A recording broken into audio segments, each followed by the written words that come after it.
Рудный қаласы әкімдігінің номер 19 орта мектебінің 2 А сынып оқушысы Әшірбек Жанболат.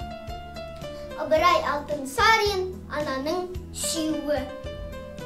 Кім сендерді балалар сүйетұғын, қуанышына қуанып, қайғына күйетұғын, түн ұйқысын 4 бөліп, кірпік қақпай, шешең байғыз дамылсыз жүретұғын.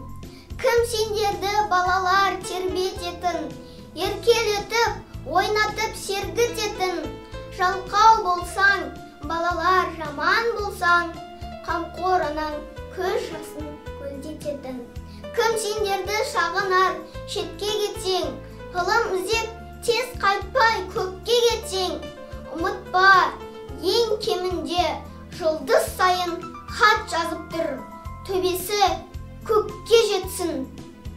Кім сендерді сағынар келгенінше, құлындарын көзімен көргенінше, сендер қайтып келгенде адам болып, еш арманым болмас дер өл өлгенше.